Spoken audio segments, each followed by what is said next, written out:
Good evening, namaste. So, yay! I'm super excited to be sharing with you tonight a little bit around an area that I'm really passionate about and care about a lot and have quite a bit of experience with. So, I'm here by the kind permission and request of Chris, whose group this is, to talk about navigating breakup on the path of awakening. And let me introduce myself. I know some of you know me, some of you won't. So my name is Shakti Sundari. I'm a priestess of love and sacred sexuality, and I've been teaching on this path of conscious awakening, embodied awakening for women for 20 years. I have written this book, which is called Rapture, a guide to sexual and spiritual awakening for women. And I've been running groups for women for 20 years and also mentoring, guiding, counseling women one-to-one through much of this time. So that's a little bit about me and what I do and why I'm so passionate about this. And yeah, I guess I also would like to kind of reassure you that I know where you're coming from. So I'm a mum. I have 2 kids. They're now 19 and 21, a boy and a girl. I've been married twice. I have therefore been through 2 divorces. And basically the end of my second marriage was around the time of my awakening and shift into doing the work that I do now. So it all came together.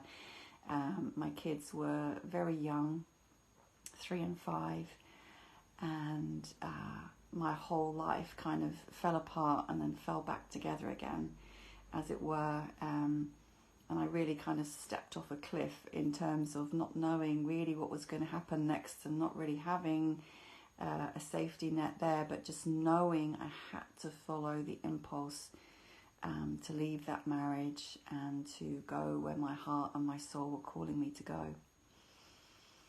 I also want to say that Chris, whose group this is, we know each other because Chris took my Awakening Shakti 9-month-long course. I think it was 4 years ago.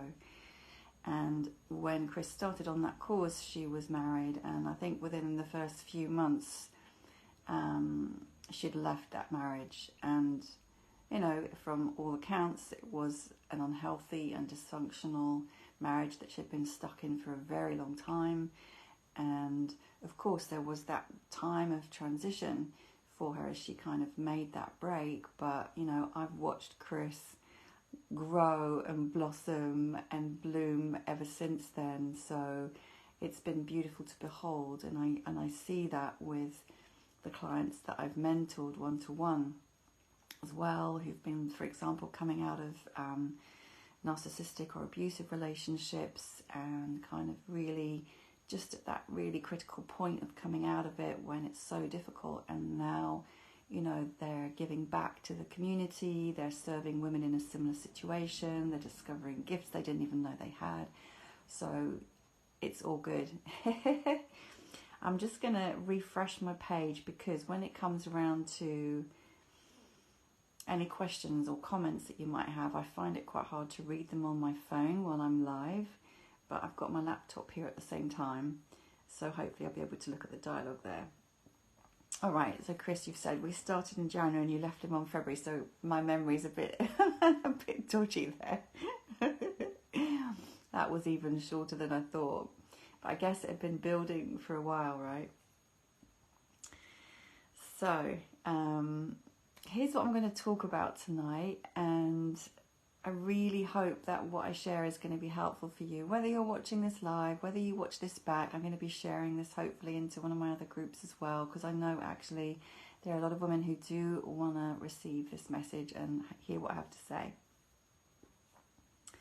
Yeah, Chris has just said, I made you realise your worth. Oh yeah. Well, you realised it. I just helped you. Just held a little mirror up. So here's what I'm going to talk about. I'm going to talk about why is it so common that women are going through these breakups at the moment, at this time of awakening, or on your path of awakening, right? Why is it happening?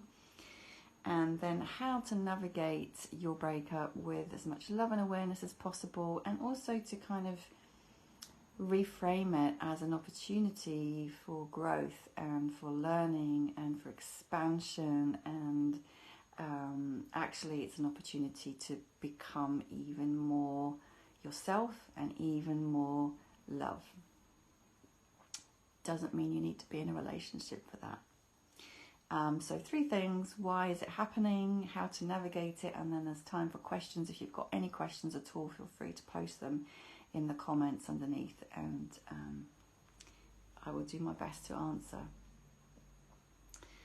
Alright, so let's start at the top. Why is it happening? Why is it so common? Like, I live in Glastonbury. I've just moved here fairly recently. This place is full of amazing, amazing single women, all of whom have been doing a lot of inner work for many years, you know, to heal themselves, to serve the goddess.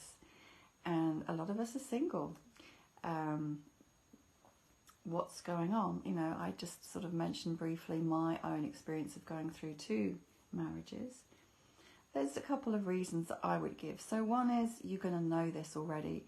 We're at a time of great shift in consciousness, globally, universally. People talk about the Great Awakening, and it's true, it's happening. And there's 2 things that are going on as part of that. We're moving from what's called the Piscean age to the Aquarian age, from a system that's basically, as you can see before your eyes, dying out. It doesn't work anymore. This old patriarchal, hierarchical system where people have power over others, where there's a lot of division and duality in the world, where there's war and conflict, where masculine and feminine are separate and at war with each other, and where people are split and disconnected, between body and mind, and body, mind and spirit. This is all part of the Piscean age. We're moving into, we're now in the dawning, the very beginning of the Aquarian age, which is a whole different way of living and being, which is centered in the heart. We're moving into a sense of living from the heart, living in communion, in unity, in harmony, in oneness. This is what we're moving towards. And the energies that are creating this are doing their thing, whether we like it or not. It's going to happen, whether we like it or not, it is happening. And part of this shift also is the resurgence of divine feminine energy, because there's been an imbalance. So in this Piscean age, in the Piscean age, there's been hierarchy, there's been the patriarchal belief system, which has privileged the masculine way, which has privileged mind over body, which has demonized the body, emotions and sex and sexuality, which are the domain of women's sacred wisdom and spirituality, which have split and disconnected us from our true wisdom and our true power as women. So there's this huge resurgence of divine feminine energy, which has been happening now for decades. And I'm a part of that, you're a part of that, we're all a part of that. And it's not necessarily about being a woman or a man. This is something that is going to be and is being experienced by men and women alike, whether you like it or not. We're choosing to do it consciously, others aren't, but they're still being affected by this energy. The energy of the divine feminine is the energy of love, the energy of awareness, the energy of sexual and spiritual awakening. And this stream of consciousness is a stream of truth, basically. Truth and love and awareness.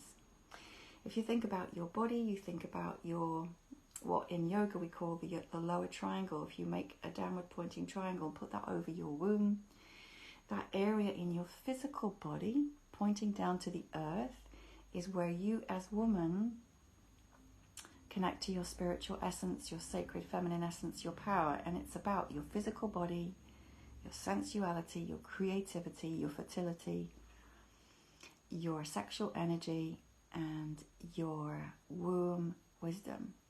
So that's where your power, your divinity, your connection to your intuition and wisdom arise from. That's also where your wounding is. But in the old system, there's been a complete disconnect between above and below.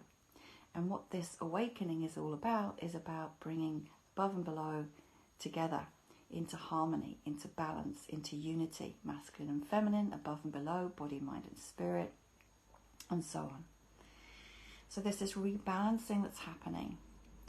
And as part of this rebalancing, there's this awakening process that is happening, which is unavoidable. It's going to touch each of us at different moments in our lives.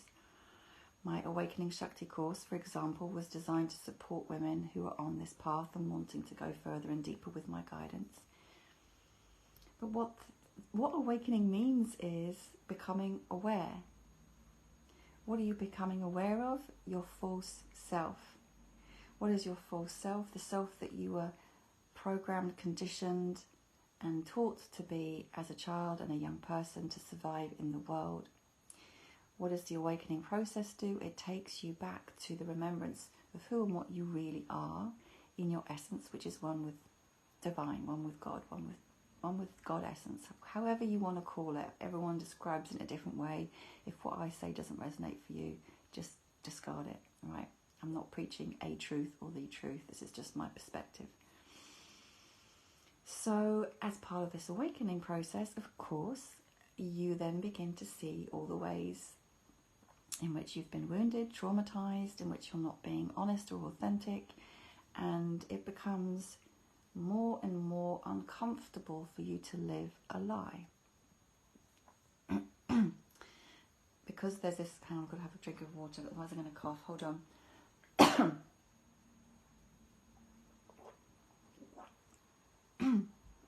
There's this current of truth. You can't live a lie any longer. So these are the key reasons. This energy of truth, it's going to begin to highlight, just like in society right now, you know, the politicians who've been telling lies are going to be found out. Truth will out.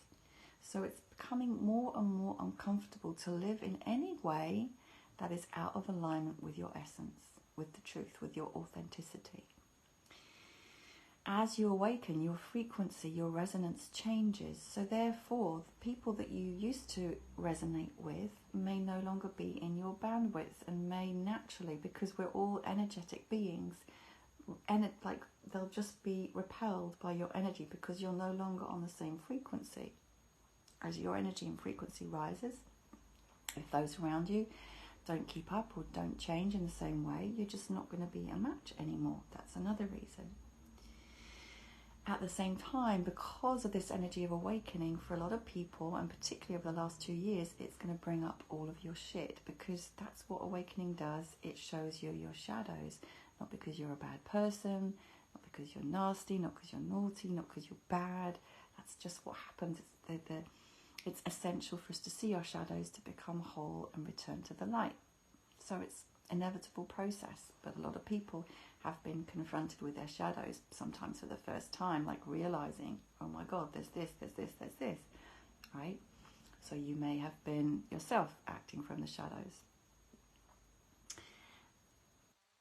Faster with this awakening process, so things are speeding up, and finally, the nature of relationship is changing. You know, in the old Piscean age, people, and before that, people got married as a contract. It was like literally a legal contract where I do this and you give me that, I give you that, you give me this.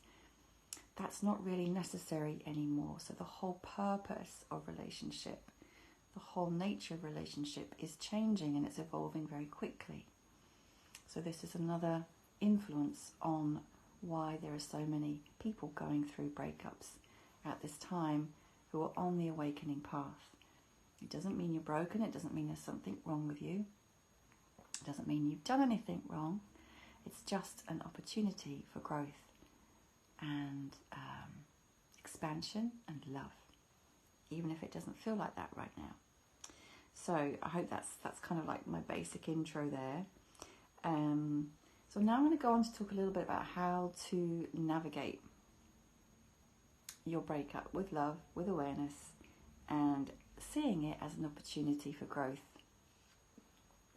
So obviously everyone who watches this is going to be in a different situation, and so I'm going to speak generally. If you are watching this and you have a specific question at the end, I'm really happy to answer it. So when you get to that point of thinking about breaking up, or you're already there perhaps, you're at a choice point basically, and you can go two ways. So the first way is to bury your head in the sand and to, so I'm just looking at my notes, to basically go unconscious with it all and to stay stuck in the emotions that are going to come up. Shame, blame, fear, guilt and drama. So that's one direction. You can stay unconscious and run away from what's being asked to look at here, because if something like this is going on, you're being asked to look at something within yourself. However painful, however uncomfortable, you're being asked to look. And you can choose to bury your head in the sand and not look, and stay stuck as a victim, blaming the other, feeling ashamed. There's nothing wrong with any of this, by the way. Feeling afraid, feeling guilty, and creating more drama in your life. Or you can choose, choice B, to navigate this with as much love and awareness as you possibly can, knowing that you're doing your best in every moment, and we all have different levels of energy and we all go up and down. That's completely normal and completely human, right? No expectation that you're a superhuman, but you choose to navigate this with love, with awareness, with integrity, and with honesty. And that's going to completely change this experience for you and for those around you, for your children perhaps, for your family, and it's going to completely change the outcome of what's going to happen as well.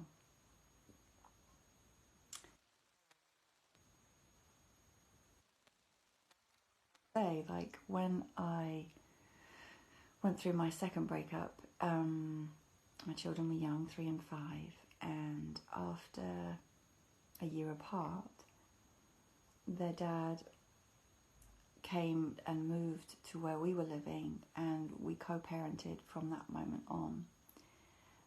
He went on to have a really successful, happy relationship, which he's still in, and to have another child who's beautiful and lovely and sweet. We went to all the parents' evenings together, all the school plays. We have never been in conflict. We have never been in the courts. And that situation gave me the opportunity to have freedom, because we split the parenting 50-50. So half the time I had to myself, half the time he parented. And I would never have had that opportunity had it not been for the fact that we broke up. I also then went on my desire to heal and to understand what had happened in that breakup and other stuff before catalyzed me onto this path as a teacher of section spiritual awakening, which I'd never even thought of doing until then.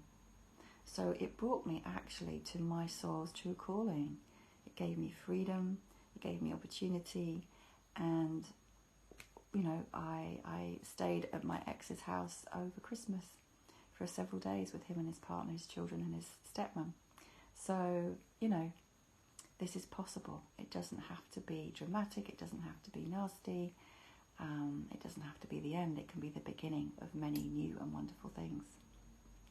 Okay, so I've got 15 points to go through, and I'm going to go through them now. If you've got any points you want to make, if you've got any questions you want to ask, just put them in the comments below. Okay? I'm just refreshing the screen to make sure I haven't missed anything. Okay. Right, so here we go. And as I say, this is general. We can get more specific if you want. Is follow and trust your knowing. Your body and your heart, not your monkey mind, not your reactive mind. I would advise not to listen to the advice of others or the opinions of others, because it can get really confusing. And part of this healing process is actually you self-parenting and you stepping into your power. So above all, follow your intuition, trust your knowing, and that knowing comes from your body and your heart. It does not come from your rational intellectual mind. Okay? Accept the situation for what it is and everything you're feeling and everything you're experiencing. So reject nothing. So, you know, when I said you can go unconscious and there are these things that are going to come up, the shame, blame, the fear, the guilt and drama, that still may be present and it's probably going to be there. The only difference is you're witnessing it, you're conscious of it, you're holding space for it, you're allowing it to be within you, but you're not acting from those emotions. So accept and allow whatever comes up for you, but take responsibility for it. It is yours. It is nobody else's responsibility. Okay? So acceptance and allowance of everything you're feeling, everything you're thinking, it's all welcome within your own inner space. So no self-judgment, no self-loathing, no inner critic. Okay? Third point, direct your energy towards self-care, self-love, self-soothing. Be gentle with yourself, be compassionate with yourself. This is self-parenting. Probably for many of you, your parents did not model conscious parenting. Probably one or other of your parents could not love you in the way that you needed. You are now going to have to parent yourself consciously for the first time. And part of that is self-care, self-soothing, self-love. Direct your energy back to that every time you're tempted to go into gossip, to go into blame, to go into shame, to go into drama, to give your energy basically to him or to the situation. Notice when you're doing that and just bring your energy back to self-care, to self-soothing, to being gentle. Energy 2 grows, you know that, right? So what do you want to grow? You want to grow in compassion and love for yourself and understanding for yourself. You don't want to escalate energies of resentment and drama and blame, right? You don't want to escalate that. Something I found really important is to never, ever badmouth your ex or your partner if you're still together in front of the children, or actually ever. Again, this is part of taking radical responsibility and modelling for your children what perhaps your parents couldn't and didn't model, which is to take responsibility and to hold conscious boundaries and to be appropriate. It's not appropriate to badmouth your ex or your partner in front of your children. It's not appropriate. They are not your counsellors. And it's an overstepping of their boundaries to put that on them. You're there to model responsible, loving, compassionate, respectful behaviour.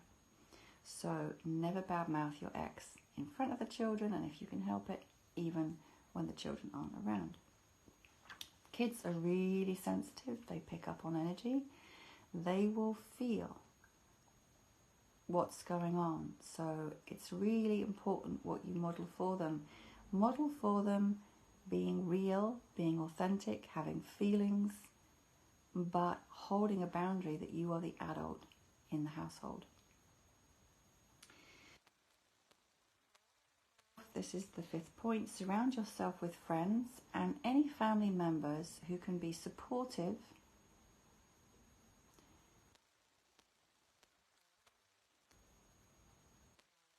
for you practically and emotionally, but do not keep people in your inner circle of support who are going to be gossiping, blaming, bad-mouthing, stirring up drama, giving you unwanted advice, projecting their own stories onto you. It's not helpful. It just muddies the waters.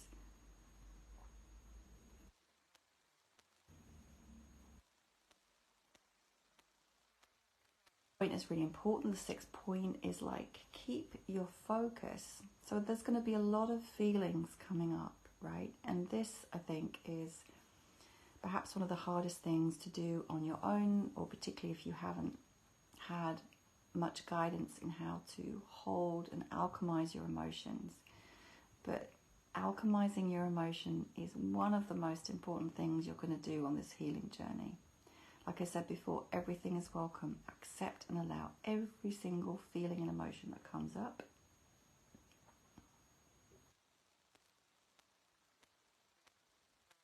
I'm going to go back to a comment that Chris has made.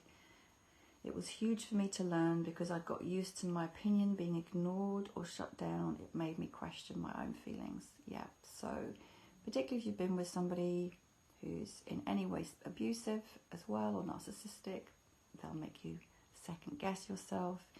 As women, we tend to defer, I would say, on the whole. And again, if we've not had conscious loving parenting, that can also be a hangover from those early days in our lives. It's really important that you learn to trust yourself. This is part of your self-parenting, and you're growing into your sovereign womanhood, learning to trust yourself. And of course you might fuck up sometimes, or you might make a mistake sometimes, and that's okay. We all do. You just learn from it. But learn to trust and learn to listen to yourself, and don't allow in those voices of others that are just going to try to stir up shit and drama. It's not helpful. Feelings and emotions. So when feelings and emotions come up, it can be very natural to try to avoid feeling. So we avoid feeling by getting busy, getting drunk, having sex, watching telly, overeating, going into the mind, thinking, analysing. And all of those different diversion tactics stop us from actually feeling what's going on really in our heart, in our body, in our emotions. Thing is, if you want to heal, if you want to grow, if you want to become whole and empowered, you're going to need to feel all of those feelings, all of them. It's not something you do all at once, all in one go. It's too much. You've got things to get on with, so also it's not something you can kind of allow to take you over and overwhelm you completely all the time. But it's really important that you give compassionate space to your emotions as sensation in the body. So, for example, what are you feeling? What emotion are you feeling right now? Like, say, for example, I feel angry. Okay. What does that anger feel like in your body as a sensation? It feels like a tightness in my chest, for example, or a scrunching of my shoulders. Okay. So notice that's what you're sensing in your body. Can you be present to that sensation in your body, to the energy of the emotion in your body, without needing to act it out, without needing to say anything, but can you just breathe with it, feel it, and allow it to be there? I guarantee you, if you do that with every emotion, it will move. It will move into a different part of your body. It will transmute just into pure energy. You might even begin to feel like more energy moving in you, because emotion is energy, right? Learn to cultivate the capacity to be present to all your emotions as sensation in the body. It's a key healing technique, and it's one of the key healing techniques I use with my clients.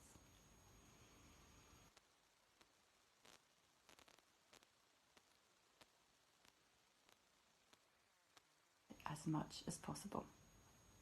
I know it's easier said than done, but it's like an escape mechanism. It's a disconnect body-mind split. Come back down, come back down, come back down. Feelings and sensations, body. Connected to that, the 7th point is take care of your body and take care of your mind. So one way to witness and hold space for your emotions is just to notice them as sensation, to breathe with them, and to move about your day in presence with what you're sensing. Another way is to literally go out and move your body. Here's my advice every single day. Meditate first thing, move first thing every single day. Whether you feel like shit or not, meditate every day, move every day. Move, meditate, move, meditate. Make that your mantra every single morning. You will feel better for it, I guarantee you. Meditation is essential to clarify, clear your mind, to disidentify, to detach from everything that's going on, because the pain comes when we're so fully identified with what's going on that we have no gap, no space to witness what's going on. And we're so identified, it's completely consuming. So meditation helps you to detach, to cultivate the witness mind, to get stiller, and to have more capacity to perceive the big picture. It's really crucial. And moving your body and staying healthy is also really crucial. Yep. I have to remind myself to get back into the body. I still live more in my head. I know. I know. It's it takes practice. It's not something that changes overnight. Take care of your body and mind. Here I can't even read. Selfish, it's essential. So here's another thing I noticed, right? I've been holding space for women's group for 20 years, and there's this whole thing of needing permission and this belief that it's selfish to take care of yourself or to do these things. Please, let me tell you, it's not selfish, it's essential. You cannot be a good mum or a good worker or a good anything if your cup is empty and you're depleted. You're going to end up taking it out on your kids or somebody else. You need to fill your cup up first. It's just like that old adage of, like, if you're on the phone, if you're on the plane, you put your oxygen mask on first, then you do the children's.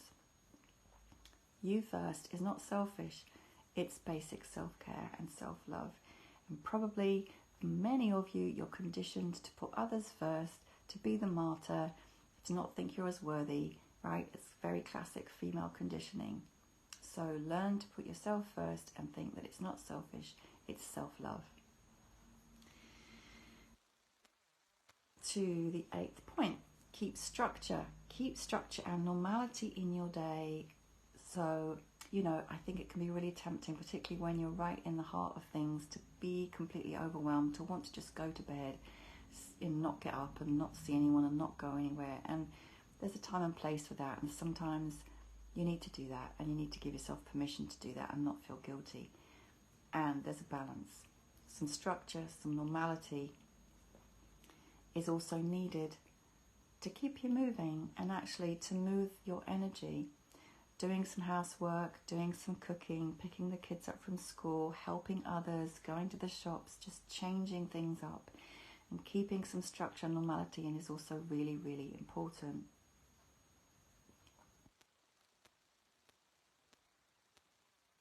I've just seen your comment, Katie. I'm so glad this is helpful. Come back and watch the replay, and if you've got any questions, type them in the comments and I'll come back to them. Okay, we're on the 9th point. Right, uplift and support your soul and your spirit. Uplift and support your soul and your spirit. This is going to feel fucking hard sometimes. It's going to feel depressing sometimes. It's going to feel helpless and hopeless sometimes. Honestly, I know. I've been there. I'm not just talking like out of my arse. So here are ways you can help yourself when you forget, because you're going to forget sometimes. There are so many amazing uplifting videos on YouTube, for example, or on Instagram, whatever your preferred mode is.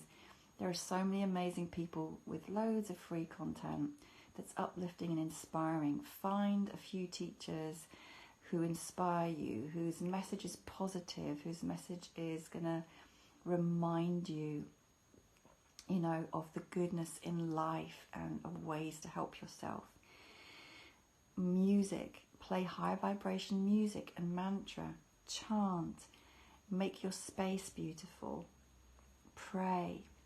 If you believe in that kind of prayer or invocation, ask for help. I ask for help. I ask Goddess for help. I ask the angels for help. Ask and it is given. So uplift and support your spirit and soul. And part of this also is doing what you love. Now again, a lot of times I notice women waiting for permission. They're waiting for someone to give them permission to do what they love. Don't wait for anyone's permission. Give yourself permission. What do you love? What gives you the greatest joy in life? Treat yourself. It doesn't have to be something expensive. It could be putting on a song that you love and dancing around the kitchen. It could be buying yourself a bunch of flowers. It could be, you know, calling a friend you really love speaking to. It doesn't have to be a big thing, but what do you love? What do you love? Life is short, you know. Do what you love. 10th point. Help. Now I know this might not be financially possible for everybody, particularly working one-on-one, but you know, there are people who run groups, there are people who do one-to-ones, there's loads of free stuff on YouTube that is really amazing. So seek professional support in a way that works for you. Going to be obvious, I know, but I kind of feel a lot of the things I'm saying are obvious, but I'm really hoping they're going to help you. Know that time heals. So if you're right at the beginning of something and it's really painful and really difficult, it's going to feel like you're going to be stuck and trapped in this forever, and it's impossible and it's hopeless and it's horrible and it's painful and you want it all to go away. I'm just here to remind you it will change. It does change. There is a time that's going to come when you will be looking back at this and feeling so grateful for all that you've learned and where you are now. You're going to be stronger, you're going to be wiser, you're going to be more expanded, you're going to be more in touch with your gifts, more in touch with your purpose, more in touch with your power. And it takes time. It's not a one-day thing. It's going to take time, so just remember that. One day at a time sometimes is how you have to take it. One day at a time. You know, I remember just sometimes being so grateful to put my head on the pillow and go to sleep, and that day was over, and then waking up to a new day and just remembering, okay, it's a new day today. I'm going to sort of put my best foot forward with all these points in mind and begin again, you know, but time heals and it takes time. Don't act from your pain or your reactivity. When you're triggered, you're going to be triggered sometimes, of course, we all are. When you're in your pain, don't take action. Don't call, don't email, don't shout. You know, don't make decisions when you're right in the pain and the trigger. Wait. I know it's hard sometimes. We want to be reactive. We want to give something back. Or don't. Be with what you're feeling. Remember, breathe with it. Feel it in your body. Move it in your body. But don't act from the reactive state. It is only going to create drama. 13. When you're ready, this is not something to force, and everything has its own natural time. We all move in different ways. We all need different timings. So please honor what's right for you. But when you're ready, there's going to be an opportunity here for you to begin to explore what's happened and what's happening as an opportunity, not as a curse, as an opportunity for growth, as an opportunity for insight, as an opportunity for learning, as an opportunity for empowerment. I don't know any woman who's worked with me or who looks back on the transition she's made out of her marriage or her relationship and regrets it. I don't know one. None of us. We're all looking back now feeling so grateful that we took that leap, that we took that step. Learning, and there's a lot of growth. and a lot of insight and wisdom that can come when we begin to reframe this experience as actually, we could say, part of our karma, that we attracted this experience into our life for a reason. There's something for us to see here about ourselves. There's an opportunity to open our hearts to love even more. There's an opportunity to awaken even more through this experience, painful as it is. Every relationship is an opportunity to grow, to learn, to become more love, to step more into who you're here to be on this earth right now. It's a gift. It's a gift that is going to support you to blossom even more into your greatness, into your potential. This so from you, radical honesty and radical responsibility, which means from now on, you're taking full responsibility for everything in your life, and nobody and nothing is to blame. Radical honesty, radical responsibility. Doesn't always feel easy, I know. So, if I had any regrets, which I don't because there's no point, but if I did, it would be that I didn't leave sooner. But I know I wasn't ready, so there you go. Right, so exploring it as an opportunity for growth and learning and healing. This is the juicy part, and I know this is the part some people want to avoid, but for me, like having been through this so many times myself and then with others, this is where it gets really juicy, because this is where we grow. This is what we're here for, right? You know, if you are on the path of awakening and you think relationship is just about having someone to provide for you or to lead a cozy life, sorry, but wake up. It's not. So, for example, he's a narcissist. Okay, so that would show me that I'm a codependent empath. So that's what I have to see in myself. So rather than saying, he's a narcissist, he does this, I'm like, okay, so I was in a relationship with a narcissist. What does that show me about me, about my patterns, about my wounds, about my triggers, about my traumas? I've been conditioned to be a people pleaser, to be codependent, to let my boundaries be overstepped, to not speak up when I'm afraid. This is where my learning is, to hold my boundaries, to say no, to boundary my time, to be authentic, to speak up when something's going on that I don't want or don't like, and not to fudge the issue, not to stay silent, not to agree, not to just be nice, not to enable his addiction. These are all codependent patterns. They're my responsibility. That's what this wake-up call has come to show me, right? That's just one example. So whatever you accuse him of, take that finger, point it back at yourself, not in judgment, not in criticism, but in like, oh, here's an opportunity for me to learn something about myself that's going to bring healing, growth, and empowerment.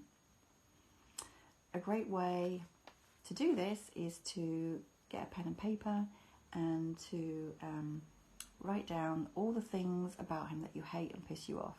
Like, be really, really honest and brutal, right? Don't hold anything back. Then underline all the key adjectives that you've written, like arrogant, bossy, intolerant, controlling. Underline all of those words. And then ask yourself where you are that, either with yourself, because a lot of women turn things inwards rather than outwards, with yourself or with others, or where you are the polar opposite. And it's like, you know, a key fits in a lock, and you wouldn't have fitted into the lock of that relationship if you weren't exactly the right key to fit in that lock at that particular time. Now you're unlocking and you're getting to see, oh, this is the shape of my key, and that's why it fit in that lock. when I went into that lock, I didn't realise that was the shape of me. Now I get to see it and take ownership of it and decide if I want to change it or not, because you don't have to. But if you want to change your relationship experience, you're probably going to have to take a look at the shape of your key. That's write it all down, underline all the adjectives, particularly the ones that really trigger you and that feel really charged. Then take a look at yourself, find the quality in yourself, or find the opposite quality in yourself, and begin to see some patterns here where you've been locked into particular polarities of behaviour unconsciously. It's okay, doesn't mean you're a bad person. We all do it. This is part of every single human on this earth. And then begin to ask yourself for forgiveness. You could use the Ho'oponopono. I'm sorry, please forgive me, I love you, thank you. You can pray to the angels, to God, to the goddess. You can do a ceremony, a ritual, whatever works for you. To pray for integration, to pray for release, to pray for enlightenment around these polarities that have been dominating your relationships. Deeper than that still, that's when you might need to get a guide, an expert, a mentor, a therapist, a counsellor, someone like me, because ultimately these patterns that have been triggered in this relationship will almost definitely be rooted in your childhood, and that can take some deeper inner work to really get to the root, to the core issue, to the core wound, and heal that core wound, because once that's done, the pattern's not going to repeat itself again. So you see how juicy this is. I know this might sound a bit intimidating, but I find this exciting because it's the route to self-love, it's the route to empowerment, it's the route to growth, and the more that we're able to do this, the freer, the more liberated we become. The freer, the more empowered, the more liberated we become. That's exciting. 14 I've got here. This. Avoid dating and intimacy until you are genuinely clear and whole. Otherwise, I would say there's the potential for self-destructive behaviour, addictive behaviour, avoiding feeling, avoiding healing. It's an escape, and you're also involving at least one other person in your drama when you're not actually ready to consciously enter into and enter out of any kind of intimacy or relationship. So my advice would be, take some time off. This is about you cultivating intimacy with you. You having a healthy, wholesome, conscious relationship with you, which starts with radical honesty, radical responsibility, and staying with your feelings, difficult and uncomfortable as that can sometimes be. Being in love with yourself. After I was in an abusive relationship for about 8 months, 2016 to 2017. When I came out of that, I bought myself this ring. So that's my commitment to myself ring. I never take it off. So that is my self-marriage ring.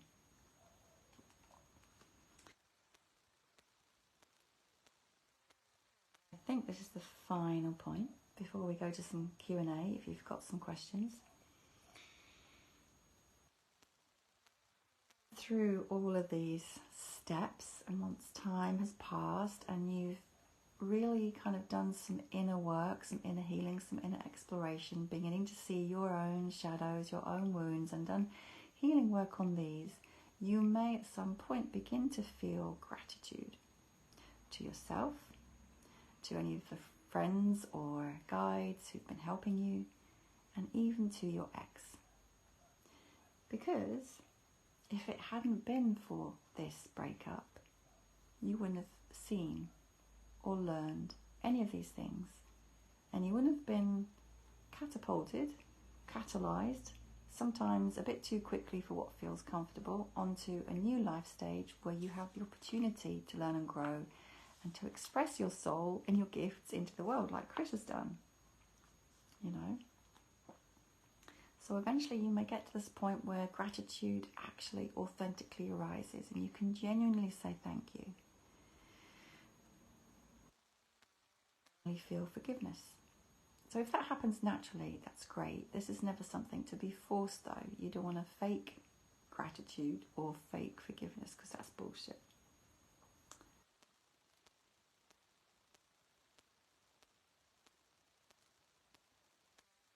I myself that the person that I was in the narcissistic relationship with,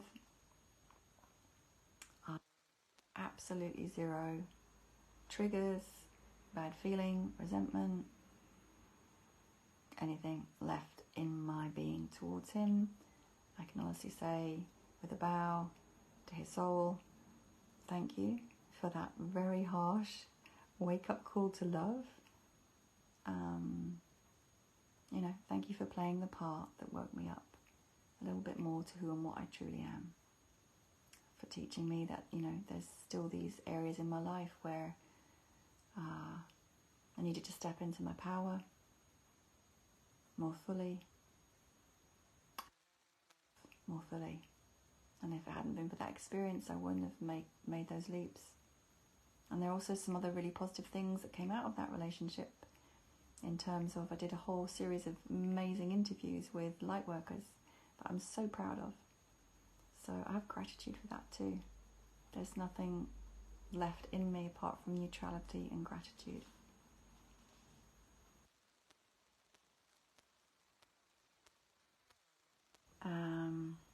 Let's just see if there are any questions.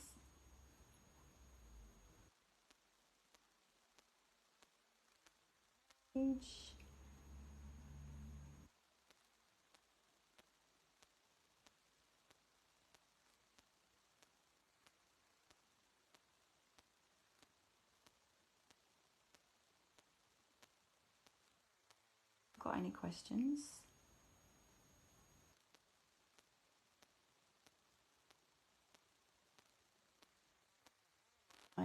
And while I keep my eye on the comments to see if there's any questions, I'm just going to address a couple of things that I wrote down earlier.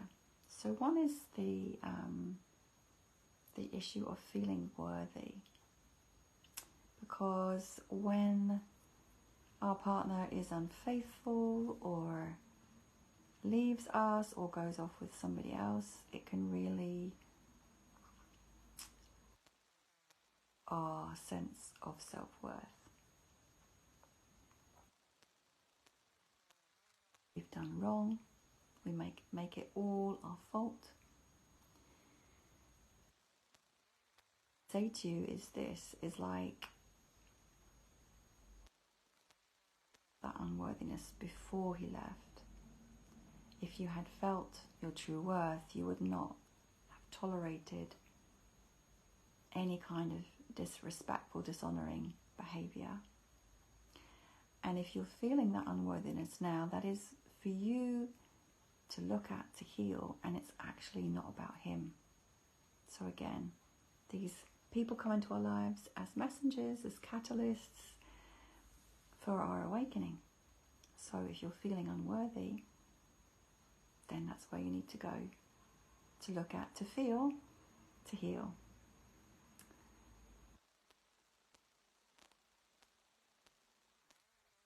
You're worthy isn't going to change how you feel.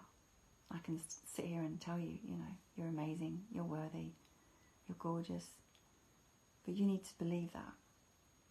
And for you to believe that is only going to come through you doing the inner work of discovering that truth for yourself.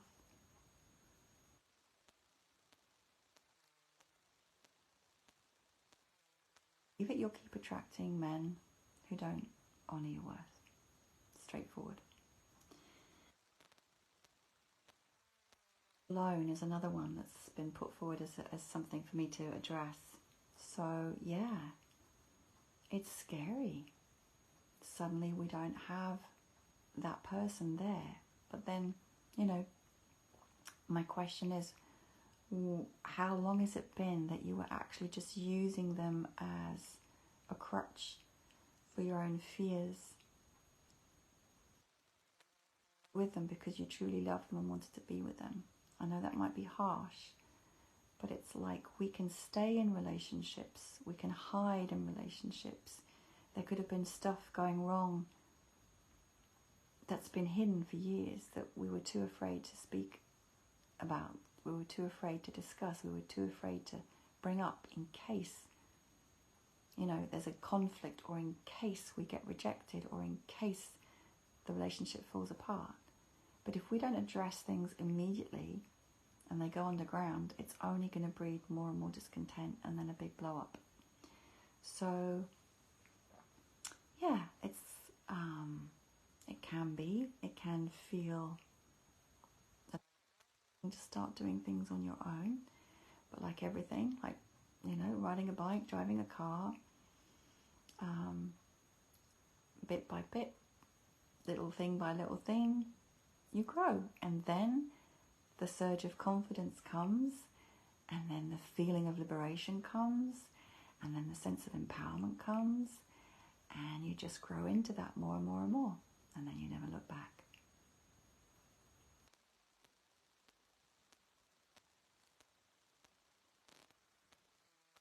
Points that Chris gave me to speak to, so I'm just going to see. I haven't seen any other questions. So another question was, what happens if you're in a relationship where you feel you've outgrown your partner but you still care about them? Well, it's pretty straightforward.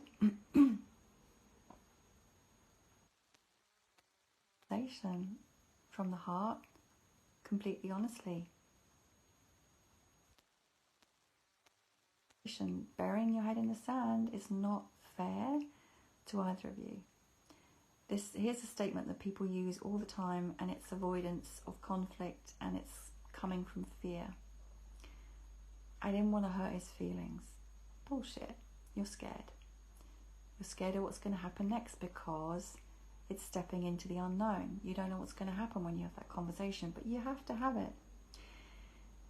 Radically honest, radically responsible, taking responsibility for everything you feel, taking responsibility for your needs, taking responsibility for your part in that relationship, owning it and communicating it with an open heart, with an open mind, with respect, and see what happens. You cannot know and predict what's going to happen and what the response, is going to be. It's brilliant if you care for your partner. That's beautiful, because then if the decision between the two of you is to end the relationship, you can do so with care, with compassion, with kindness for one another. You know, there's this thing now, the conscious ending, and it's true, it can happen. It's not just it's not just an ideal. You can have a conscious ending of a relationship that can be really gentle, tender, respectful. You can have a ceremony, you know, to honor one another, for example. I've done that with a few couples, like a conscious ending ceremony. So it doesn't, you know, we watch all these EastEnders bullshit on the TV, and we see these people shouting at each other and getting dramatic and fighting and arguing and like ignoring each other and not speaking to each other. It doesn't have to be like that. You have a choice. For your partner, out of love for your partner, you owe it to them to be honest with how you feel right now.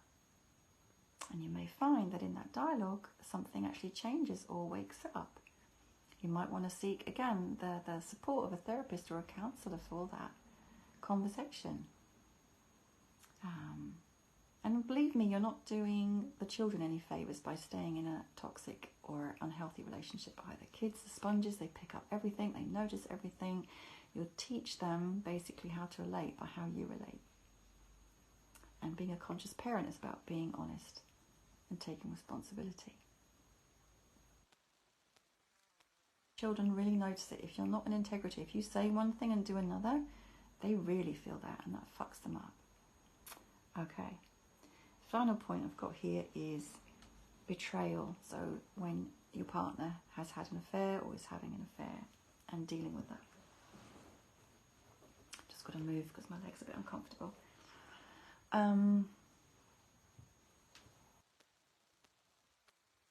Doesn't it? The sense of betrayal. Experienced that a few times.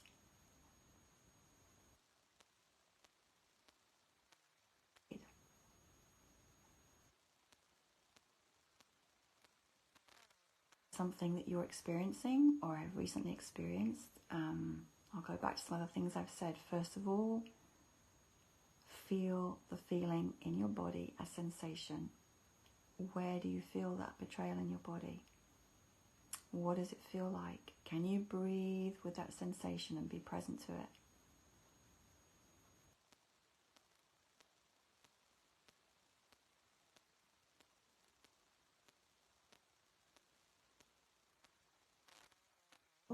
Returning yourself to love is about presencing that emotion, that sensation in your body.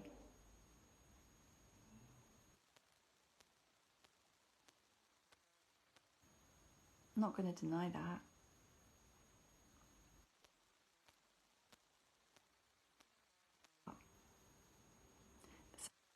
Is asking yourself, where have I betrayed myself? In this relationship? In relationships? Have I betrayed? So find the theme of betrayal in yourself and in your past. It's an exercise in self-awareness and self-inquiry. Be radically honest, be radically responsible.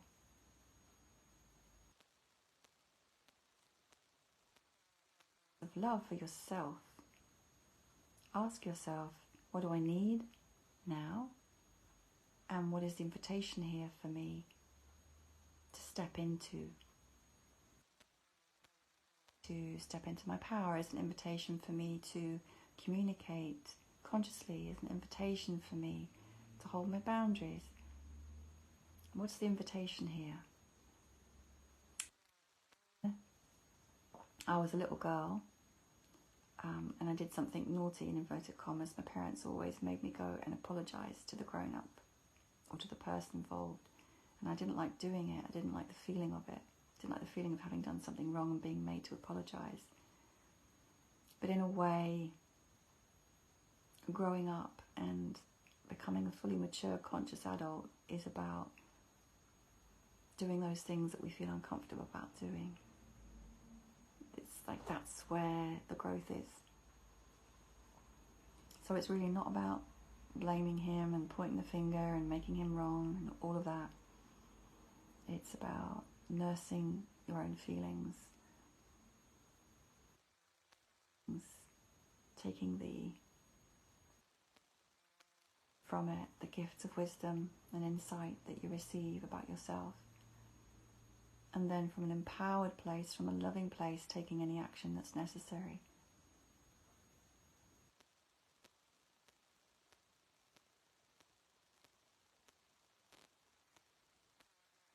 I hate any kind of conflict, so I've always avoided speaking out in case they blow up and get nasty.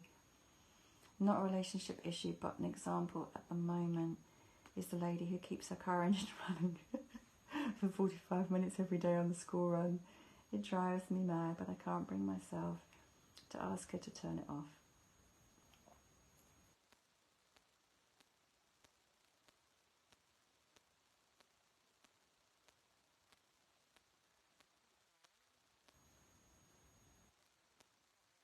Speaking out and fear of it blowing up probably is rooted in a childhood dynamic. What used to happen to you when you were a kid? Did you get hit? Did you get shouted at? Did you get locked in your room? Did you get punished? That's where it comes from, probably. So, you know, if that's going on, then part of it is feeling the fear, breathing into it. You know, your inner child. A particular case, you know, it's not dangerous. It wouldn't be dangerous for you to approach her. And why it makes you so mad. I mean, I can project onto that, but you need to know your reasons why it drives you mad. And then if you feel that you want to regulate it, it's a vulnerable thing to do. So I can imagine that discourse being vulnerable, like you feeling vulnerable, feeling shaky, feeling like blushing and finding it difficult. And you could say that to her. You could say, like, here's radical honesty, right? Gosh, I've been really scared about approaching you about this. True, right? Been really scared that this might escalate into some conflict. Noticed that you leave your car running, and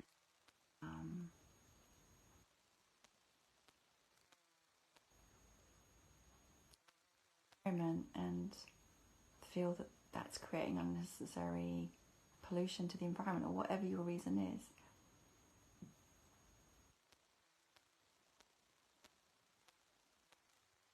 Your engine off. Maybe there's a reason. You know, you don't know this, right? That she does it, that you don't know about. And maybe if you had like an open-hearted, open-minded dialogue, you would discover her reason for doing it. It doesn't have to be a right-wrong. It could just be an open-hearted, open-minded inquiry to discover the other person's position. You know, because everybody in their little bubble believes that they're right. So part of conscious communication is understanding the other person's bubble, explaining your bubble,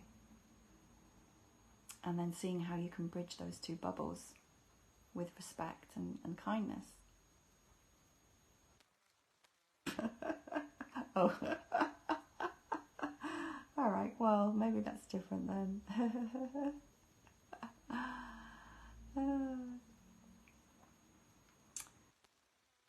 Okay, I can't see any other questions that have popped up. So I'm just going to conclude with a quote that I forgot to read at the start that is for all of you who are going through this right now. And you'll probably know this. And the day came when the risk it took to remain tight in the bud was more painful than the risk it took to blossom.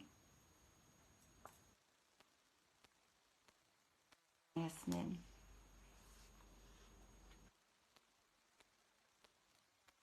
In conclusion, a couple of things I'm going to mention.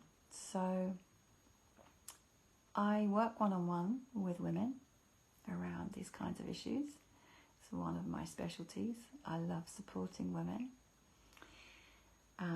If you're interested in that, then do reach out to connect and we can explore how you could work with me one-on-one. I have an offer going just this week. That is, if you're watching this back another time, 24th to the 29th of January 2023. And one other thing that I'd like to mention is that coming up quite soon, starting in February, I'm running a year group where I'm going to be guiding you through all of the material in my book Rapture, A Guide to Sexual and Spiritual Awakening for Women, which touches on these kinds of issues, because people sometimes think it's just all about sex.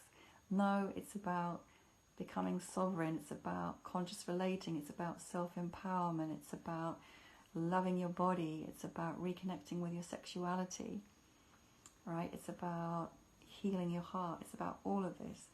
So the year group for that starts on Tuesday, February the 7th, and it's running in 3 cycles of 3 months.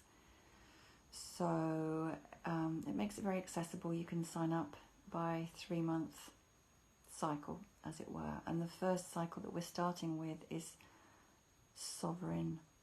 What is it? Sovereign Sexual Woman. That's it. It's all about claiming your sovereignty. So if you're interested in that, I'll put the link for it below, and or you can reach out to me to find out more. So I really hope this has been helpful, ladies. Wasn't quite sure what level to pitch it, but I've kept it pretty general. I know some of you were more interested in the narcissistic abuse side, and I haven't gone specifically into that, but I really, really hope that some of the things I've shared have been helpful. And if you've got any other questions, just pop them below and I'll come back into the group and answer them. Well, thanks so much for your time. Oh, thanks, Chris. Yeah, thank you for your time, and thanks, Chris, for letting me share in here. It just was like an impulse I felt to offer it, and really enjoyed it. So lots of love, everybody. Love and blessings. Namaste.